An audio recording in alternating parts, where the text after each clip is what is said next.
Come see the RCW stars as they join forces with Bursting Bubbles to stand up to bullying. Sunday, October 28th at Granite City High School. Tickets are available now at Firehouse Subs and Rent-A-Center. Doors open at 1, show starts at 2. Don't miss it.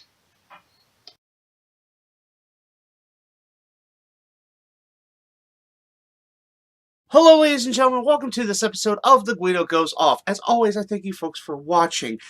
If you are new to the channel, please hit that subscribe button and join the few but faithful.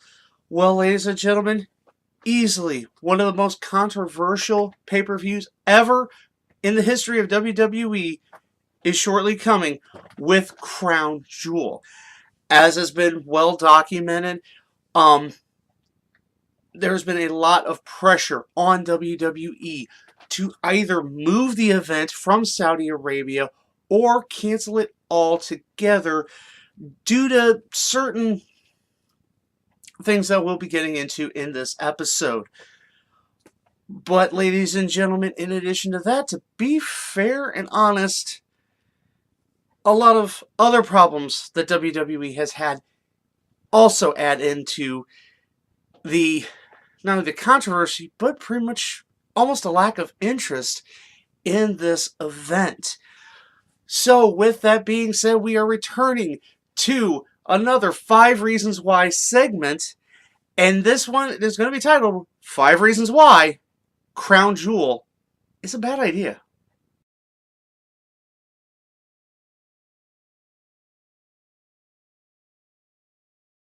Now, ladies and gentlemen, as always, we start with one reason that has been kind of a detriment to all of the Saudi shows, but it seems to be even more impactful in this instance, and that is one of the biggest feuds in the company going today is not on the card. Ladies and gentlemen, I know WWE is trying to push this DX versus the Brothers of Destruction tag match. I will get to that here in a bit. Of course, there's also that Shield versus, I guess, the Pack, whatever Braun Strowman, Drew McIntyre, and Dolph Ziggler are doing right now. Of course, that's being separated into 2 matches. But it's one clear, the most organic and the more popular feud going on right now is the feud between Becky Lynch and Charlotte. But, of course, this will not be on the Crown Jewel card, because women aren't allowed to wrestle in Saudi Arabia. This was one of the huge criticisms of WWE doing this deal with Saudi Arabia, as it seemed to be counterproductive of the women's movement, or the women's evolution that they have been touting, and of course kind of brought about the creation of the upcoming Evolution pay-per-view. And while we may see the conclusion of this feud in this last women's standing match for the WWE SmackDown Live Women's Championship, this feud seems to need to go on. I mean, for a long time, easily into Mania, as it's, Charlotte seems even more pumped in this, and of course Becky exploding in popularity no matter what she does. Okay, don't get me wrong, the segment of SmackDown 1000 where Edge was talking to her, honestly, I don't know if that was Edge actually trying to give life advice, or if he's rehearsing, trying to audition for a role as a 90s TV dad. But the fact is, this is one of the most popular angles the women's division has ever had, and is clearly backed by fans. But as we said, the Saudi shows, you don't allow women. The women aren't there. The women can't progress their storylines. I know there's, like I said, we've got this whole pay-per-view that, and which also seems to have been put on the back burner to promote everything going on with Crown Jewel. That, of course, being this big tag match, the triple threat for the Universal Championship, of course, the World Cup to determine the best in the world until Jericho and Punk come back and reclaim that title, trademark, copyright.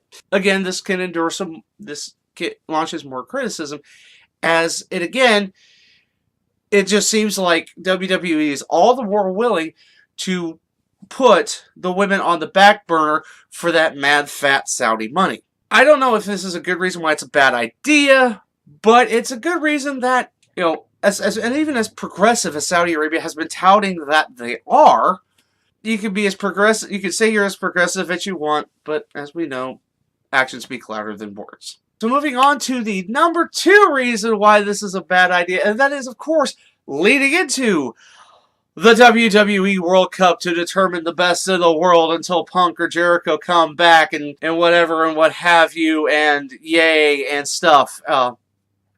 Trademark copyright. And that is the World Cup only has one country. Now, ladies and gentlemen, of course, WWE touted this World Cup tournament for Crown Jewel.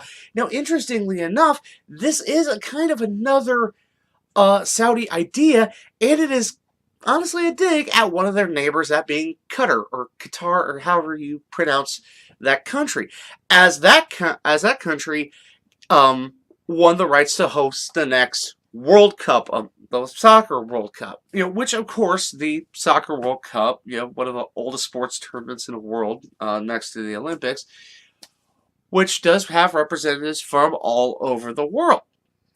Well, of course, people are sore losers, and governments and countries are no exception, and so they wanted to say, hey, we've had our own World Cup. Well, WWE's like, yeah, but there's only going to be one country. And, as much as you could all say, oh, well, Rey Mysterio's from Mexico, Rey Mysterio is from the U.S. Sorry, it's only one country. Which Rusev himself took a stab at this, saying, well, if all of the World Cup people are from one country, why not call it the U.S. Open?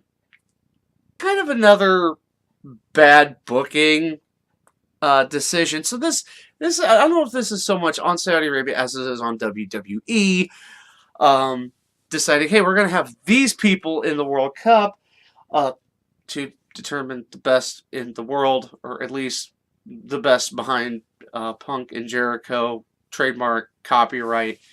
Yeah. There's where I'm saying, yeah, okay, this is another bad idea heaped into this giant bad idea. Because you can't call it a World Cup if only one country is represented.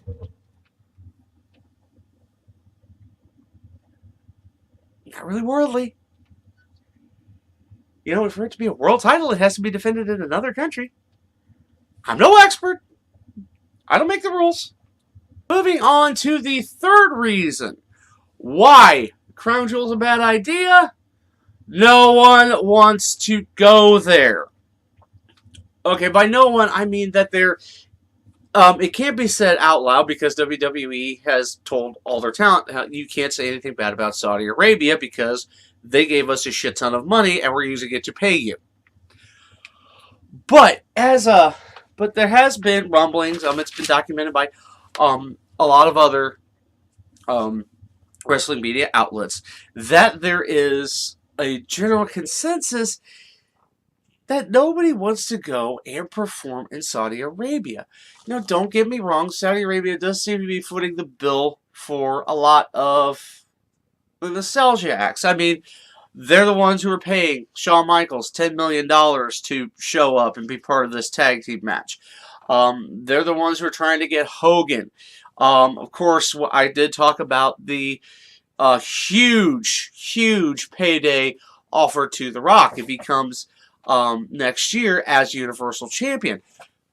But it remains that as far as like the guys who are there day in, day out, it's wildly unpopular. And don't get me wrong, there has been fuel added to this. Of course, with the reported disappearance of Washington Post journalist Jamal Khashoggi. I hope I'm pronouncing that right. As was well documented, he entered the Saudi consulate in Turkey on October 2nd under the pretense that he needed to get some paperwork so that he could marry his Turkish fiancée. As he has, and also he's been living in the U.S. for quite some time, working for the Washington Post. But the fact is, yeah, nobody wants to go, but nobody can talk about it because let's face facts. We're seeing how Saudi Arabia is dealing with political dissidents.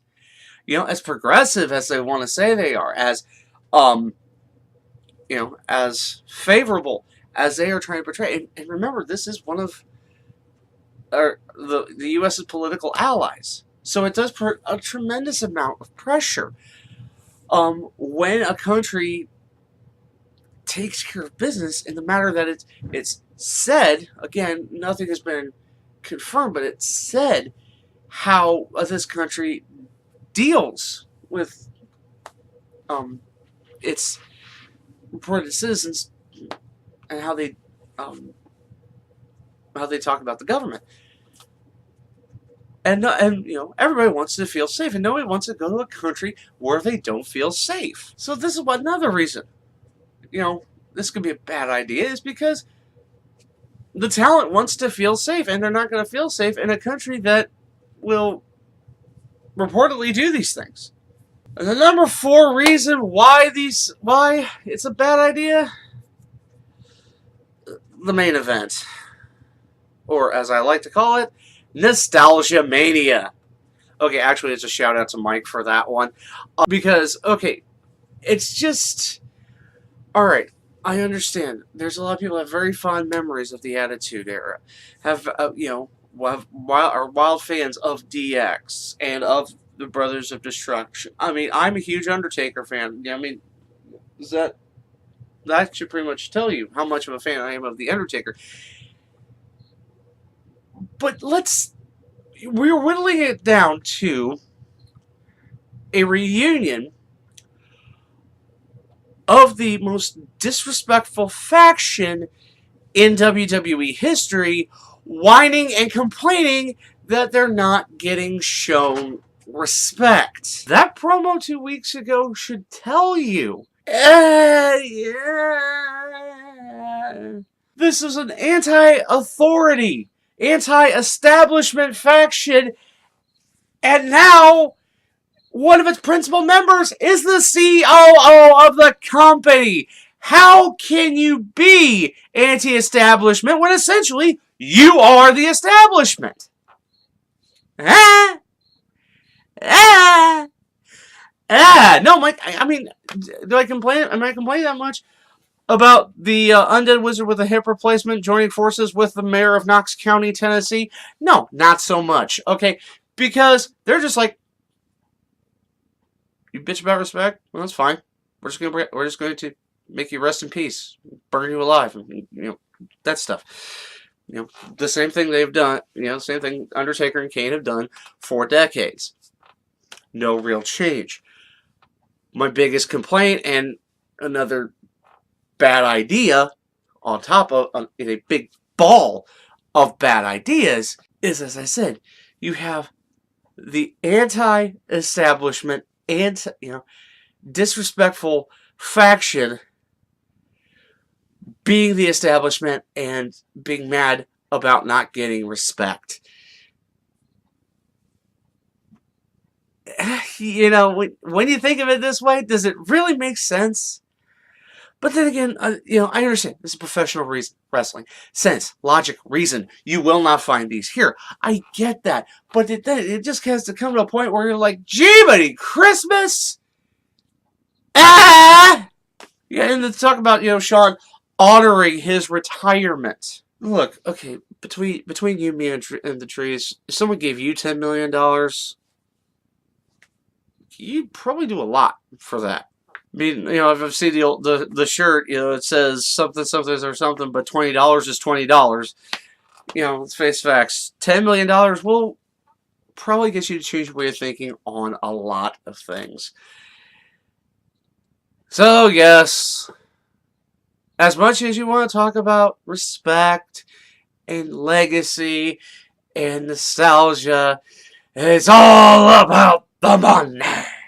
And the thing is, all of this stuff surrounding it, all the political tension, all this thing, leads to the 5th reason, and that is just when you thought wrestling couldn't get any more political, it's gotten more political. I mean, let's face facts. You have had a lot of people chiming in on this. Of course, we've heard Gail Kim saying, do the right thing. Not that she's actually given a damn about what WWE has done, since she doesn't collect a paycheck from them anymore. You had Sam Roberts saying that they should move the event, even though apparently he hasn't collected a check from them in quite some time.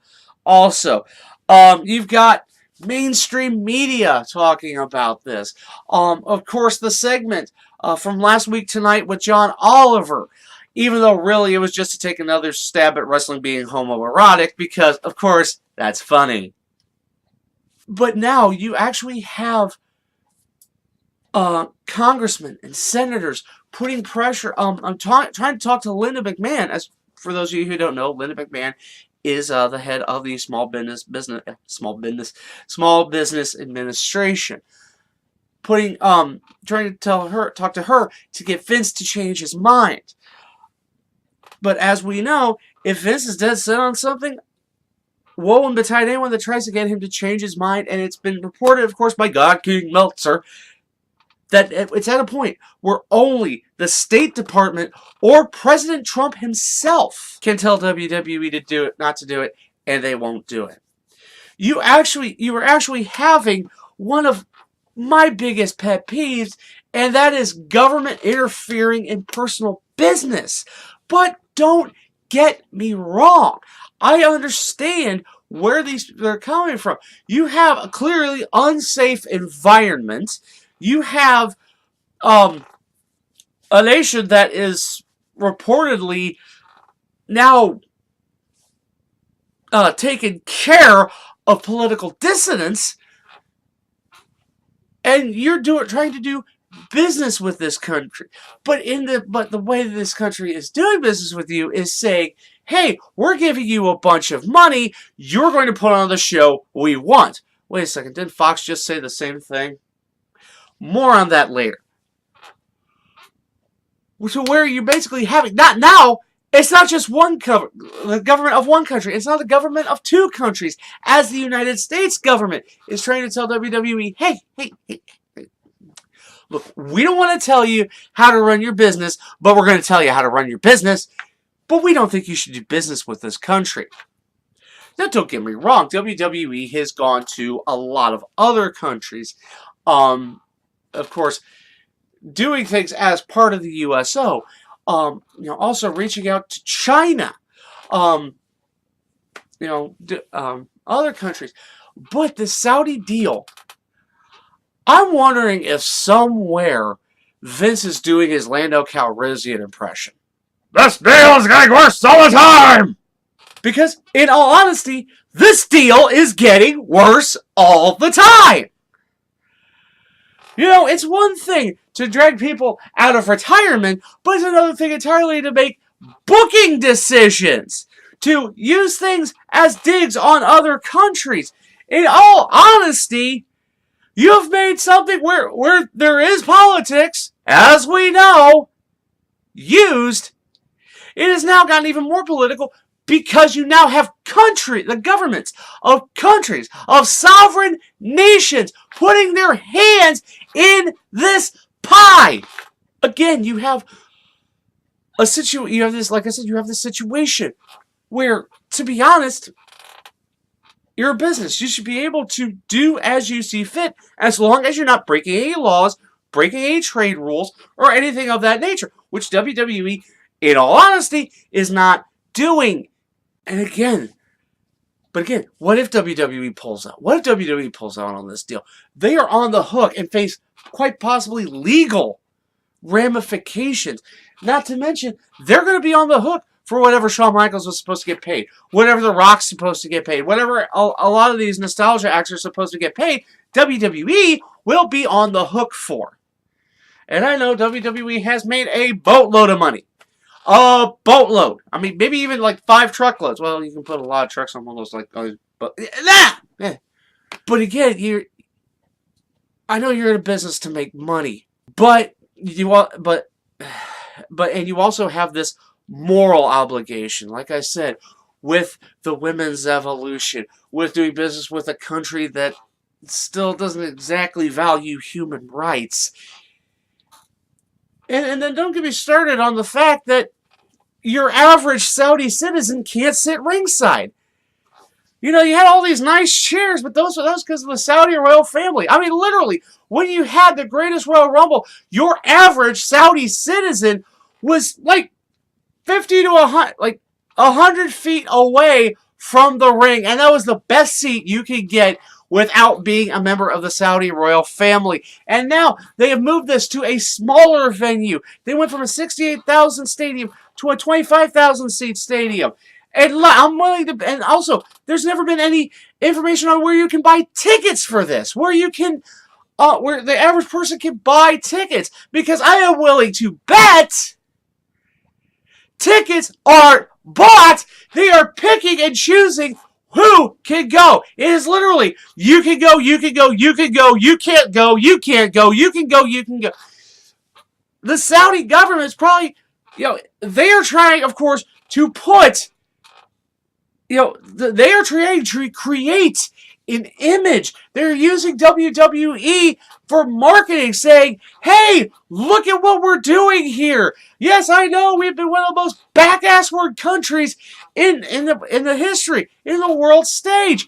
But look at what we're doing now. We're letting women drive. And again, it comes down to that simply. WWE is being used as a political tool, and now it is being in a tug of war between the governments of two sovereign nations. And if that ain't a big enough reason to say this is a bad idea, I literally don't know what to tell you. Well, ladies and gentlemen, there are 5 reasons why Crown Jewel is a bad idea. What are your thoughts on this? Do you think it's a bad idea? Do you actually think, hey, they should do whatever they want and it's a good idea? Let me know in the comment section below. As always, you can talk to me via my social media. Of course, the Twitter, the Instagram, the Facebook page. Give that a like. Give that a follow. And while you're here, please, of course, like this video. Share it with everyone you know. And if you have yet to join the Few But Faithful, please hit that subscribe button and hit the bell for notifications of upcoming episodes. Ladies and gentlemen, this is crazy. This is chaotic. But honestly, I need a deep breath. So until next time, I am the Guido. I think we're done here.